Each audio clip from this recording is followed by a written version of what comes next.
Untuk mengukur sebuah besaran, kita tidak bisa mengandalkan panca indera kita maupun anggota tubuh kita, karena hasilnya akan berbeda-beda. Contoh, jika buku ini besarnya adalah 2 jengkal, diukur dengan jengkalmu, maka apakah hasilnya akan sama jika kita mengukur buku ini dengan jengkal adikmu? Tentunya jengkal kamu lebih besar dari jengkal adikmu, bukan? Sehingga hasil ukurnya pasti akan berbeda. Nah, untuk dapat mengukur dengan tepat, maka kita perlu sebuah alat ukur. Mistar, timbangan, termometer, dan stopwatch adalah contoh dari alat ukur untuk mengukur besaran dengan tepat.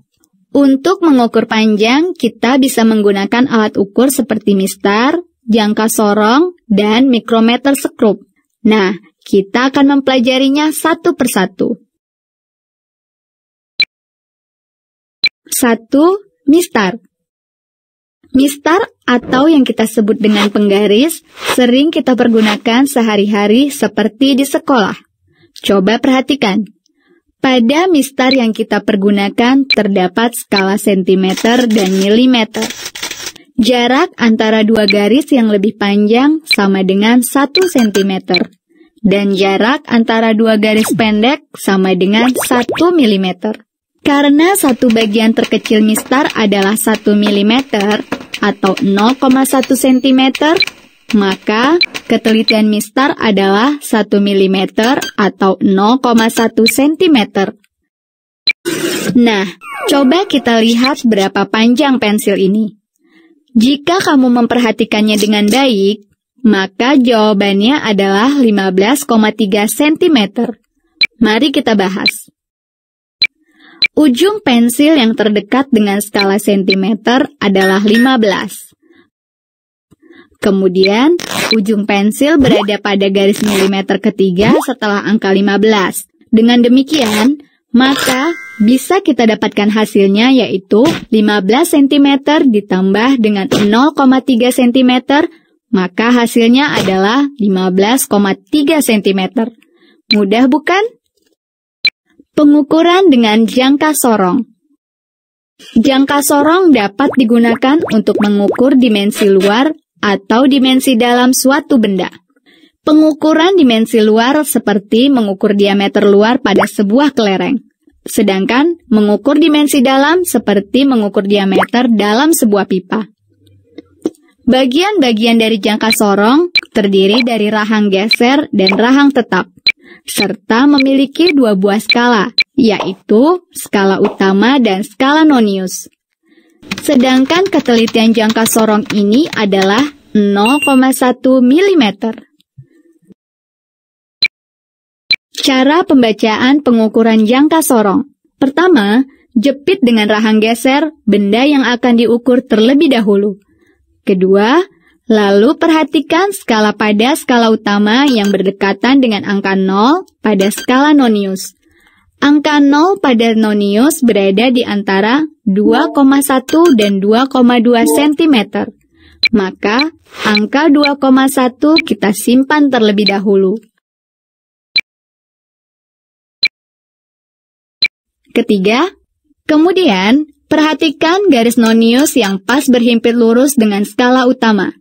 Ingat, harus pas berhimpit lurus.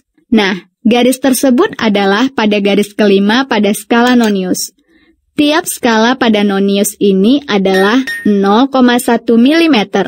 Sehingga, jika berada pada garis kelima, maka itu adalah 0,5 mm atau 0,05 jika dalam satuan sentimeter. Keempat, nah, sekarang kita dapat memperoleh ukurannya dari data yang kita dapat tadi, yaitu 2,1 cm ditambah dengan 0,05 cm adalah sama dengan 2,15 cm. Jadi, panjang benda tersebut adalah 2,15 cm atau 21,5 mm. Pengukuran dengan mikrometer sekrup. Mikrometer sekrup digunakan untuk mengukur dimensi luar suatu benda yang sangat pendek, seperti diameter kawat atau ketebalan suatu benda yang tipis. Mikrometer memiliki bagian-bagian seperti selubung, selubung ulir, selubung luar, roda bergerigi, dan skala. Jika selubung luar kita putar lengkap satu kali, maka selubung ulir akan bergerak sejauh 0,5 mm. Dan karena selubung luar memiliki 50 skala, maka tiap skala besarnya adalah 0,5 mm dibagi 50 sama dengan 0,01 mm. Nah, inilah ketelitian pada mikrometer sekrup ini, yaitu 0,01 mm. Cara pembacaan penggunaan mikrometer sekrup. Pertama, putarlah selubung luar hingga mengunci benda yang akan diukur. Kedua, kemudian perhatikan garis pada skala utama yang terdekat dengan selubung luar. Ketelitian pada skala utama adalah 1 mm. Sehingga garis pada skala yang terukur adalah 4,5 mm lebih. Nah, 4,5 mm bisa kita simpan terlebih dahulu. Ketiga, kemudian perhatikan garis mendatar pada selubung luar yang berhimpit dengan garis mendatar pada skala utama.